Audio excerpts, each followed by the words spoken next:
Assalamualaikum warahmatullahi wabarakatuh. Perkenalkan, nama saya Bowo Wahyono dengan stambuk F1C1190003.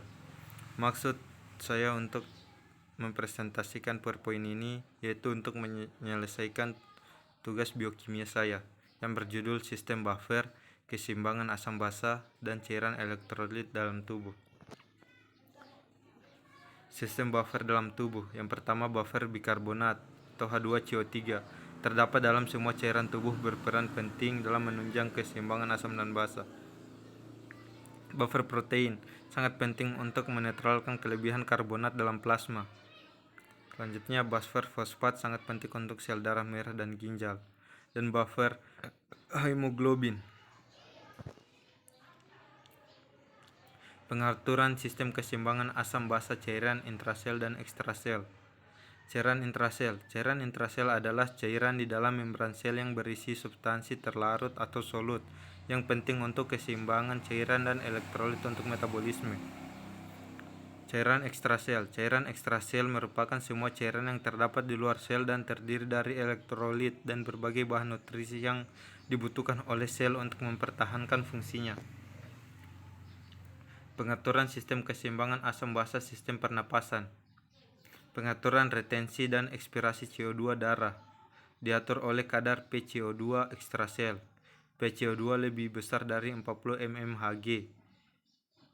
Simulasi medula oblongata dan ventilasi meningkat. Selanjutnya, reaksi kimianya CO2 ditambah H2O setimbang H2CO3. Jika konsentrasi CO2 meningkat, pH darah menurun akan menghasilkan asidosis. Jika konsentrasi CO2 menurun, pH darah naik, maka akan mengakibatkan alkalosis. Pada kondisi ketoasidosis, aseton dibuang melalui paru-paru.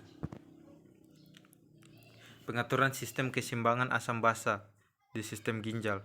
Ginjal mengontrol pH tubuh dengan mengontrol keseimbangan asam basa melalui pengeluaran urin yang asam atau basa. Pengeluaran urin asam akan mengurangi jumlah asam dalam cairan ekstraseluler, sedangkan pengeluaran urin basa berarti menghilangkan basa dari cairan ekstraseluler. Keseluruhan mekanisme ekskresi urin asam atau basa oleh ginjal adalah sebagai berikut. Sebagian besar ion bikarbonat disaring secara terus-menerus dalam tubulus, dan bila ion bikarbonat diekskresikan ke dalam urin, keadaan ini menghilangkan basa dari darah. Sebaliknya, jika sebagian jumlah ion diekskresikan ke dalam lumen tabulus oleh sel-sel epitel tabulus, jadi menghilangkan asam dari darah. Bila lebih banyak ion hidrogen yang diekskresikan daripada ion bikarbonat yang disaring, akan terdapat kehilangan asam dari cairan ekstraseluler. Pengaturan keseimbangan konsentrasi ion hidrogen ini dilakukan ginjal melalui 3 mekanisme dasar, yaitu sekresi ion-ion hidrogen, reabsorpsi ion bikarbonat yang disaring, dan produksi ion-ion bikarbonat yang baru. Sistem penyangga dalam darah. Darah memiliki pH sekitar 7,4 di dalam darah. Terdapat sistem penyangga yang dapat menjaga kestabilan pH darah. Sistem penyangga yang berperan dalam menjaga pH darah yaitu sistem penyangga fosfat dan karbonat. Di dalam darah, senyawa penyangga ini ada dalam bentuk H2CO3 dan HCO3-. Kalau kita perhatikan, kedua senyawa tersebut punya sifat yang berbeda. H2CO3 bersifat asam, sementara HCO3- adalah basa konjugasi. Saat kita makan makanan asam, secara kimiawi akan banyak ion H+ yang masuk ke dalam tubuh. Masuknya H+ ini yang membuat pH darah tubuh kita menjadi turun. Beruntung kita punya senyawa penyangga di dalam darah yang mampu mengikat H+, sehingga pH darah kita kembali stabil. Begitupun juga kita meminum minuman bersifat basa, adalah larutan penyangga yang menetralkan kembali pH darah. Peranan air dalam tubuh. Yang pertama, mengatur suhu tubuh. Salah satu fungsi utama air adalah mengatur suhu tubuh supaya tetap stabil dalam kondisi panas. Yang kedua, melembabkan dan membasahi mukosa. Fungsi lain air adalah melembabkan mukosa, terutama di mulut, hidung, dan mata. Selanjutnya, lubrikan pada sendi. Air juga berfungsi untuk melubrikasi alias pelumas sendi, karena sendi manusia bergerak butuh air. Selanjutnya, melindungi organ dan jaringan dalam tubuh. Fungsi air lainnya adalah melindungi organ dan jaringan dalam tubuh.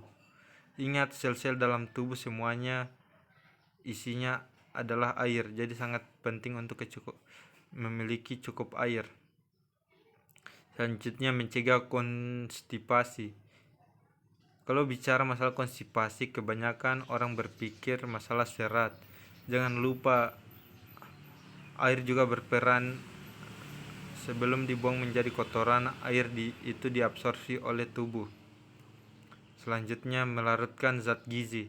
Air juga berfungsi untuk melarutkan zat gizi dan membawanya ke dalam berbagai bagian tubuh. Selanjutnya, membawa oksigen ke jaringan tubuh lain. Di samping membawa nutrisi, darah juga menyalurkan oksigen dan zat besi ke berbagai jaringan tubuh. Dan terakhir, membuang sisa metabolisme. Salah satu kerja darah adalah membawa air, membuang sisa metabolisme, dan membantu proses biokimia. Peran mineral dalam tubuh. Yang pertama, menjadi unsur penting dari struktur kerangka seperti tulang dan gigi. Dua, memainkan peran penting dalam memelihara tekanan osmotik dan dengan demikian mengatur pertukaran air dan zat terlarut dalam tubuh hewan. Yang ketiga, mineral berfungsi sebagai konstituen struktural jaringan lunak. Yang keempat, sangat penting untuk transmisi impuls saraf dan kontraksi otot. Yang kelima, mineral memainkan peran penting dalam keseimbangan asam basa tubuh dan dengan demikian mengatur pH darah dan cairan tubuh lainnya.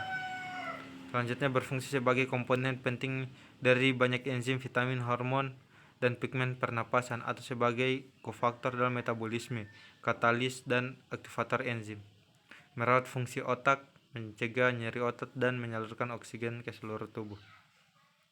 Itulah hasil dari presentasi saya, kurang lebihnya mohon dimaafkan. Wassalamualaikum warahmatullahi wabarakatuh.